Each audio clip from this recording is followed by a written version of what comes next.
it'll right. Now we will study the experiment on reflex klystron characteristics. Now the experiment is to study the characteristics of reflex klystron tube and to determine its electronic tuning range. That is the aim of our experiment. And this is the block diagram or microwave bench setup required to perform this experimentation. So to study the characteristics of reflex klystron, the following block diagram is used. The first one is reflex klystron power supply, klystron mount, isolator, frequency meter, variable attenuator, detector mount. From the detector mount to the output section, it may be given to multimeter or to the VSWR meter or to the oscilloscope CRO. So this is a simple block diagram. Now coming to the practical explanation of our reflex klystron power supply experimentation, we have klystron power supply, klystron mount, isolator, frequency meter, variable attenuator, slotted line and detector mount. From detector mount to in our laboratory we have connected it to CRO. So this is a simple microwave bench setup diagram. So now, as in the previous video, you came to understand how to tune the microwave bench setup. So after tuning the microwave bench setup, tuning means after getting a perfect square wave, after getting a perfect square wave in CRO, we will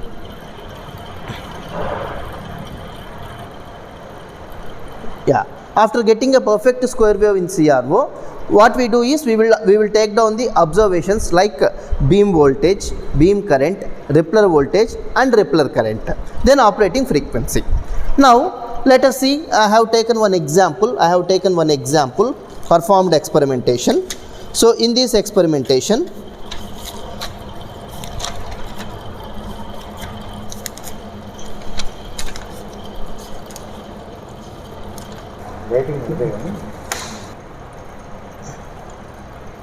now after tuning the microwave bench setup, once we get a perfect square wave, then we will note down the readings likewise. Beam voltage at 189 volts, beam current 13 milliamperes, Rippler voltage minus 63 volts, beam current and Rippler current both are same 13 milliamperes, and frequency of operation or operating frequency, it is at 9.75 gigahertz.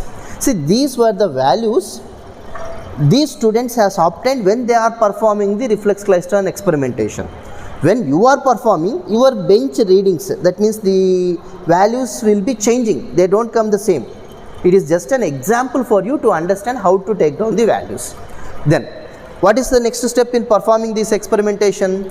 See, in this experimentation you have to vary the Rippler voltage and observe the amplitude of the output. See, now the Rippler voltage output is so and so. I am increasing the Rippler voltage. See, the amplitude of that particular wave decreased. Now take down what is the peak to peak amplitude of that particular wave and calculate what is the frequency, operating frequency. This operating frequency can be calculated by rotating the frequency meter. By rotating the, see, here you got the operating frequency.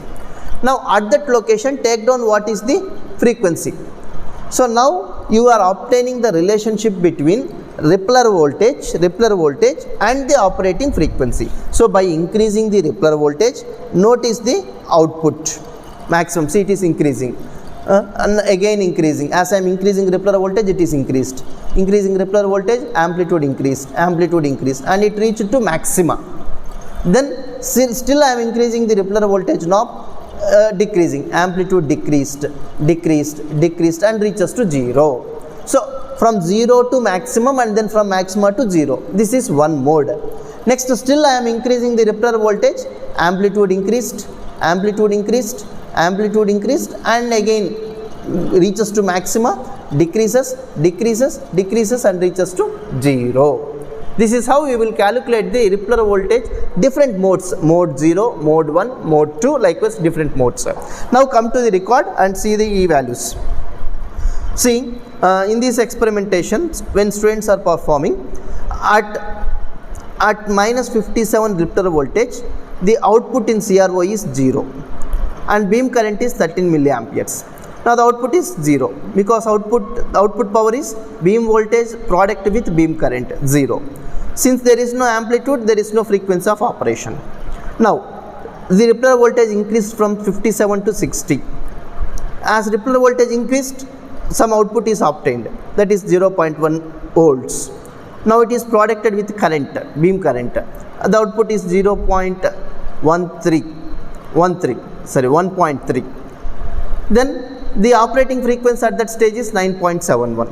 Now 0.18 for 61 Rippler voltage, 13 beam current, 13 milliamperes is the beam current, 2.34. Now it is 9.735.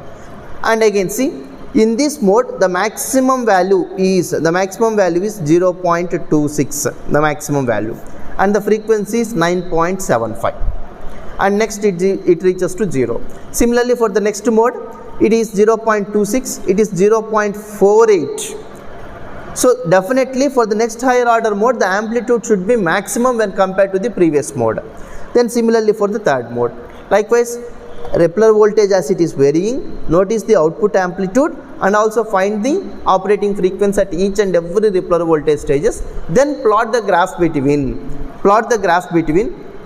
output power to that of Rippler voltages, so that we will find out how the different modes are obtained: mode 0, mode 1, mode 2 and mode 3, or else mode 1, mode 2 and mode 3. Okay. Now with respect to that, the operating frequencies are taken and their respective electronic tuning range can be calculated by plotting the relationship between Rippler voltage to that of the frequency, operating frequency. That's it.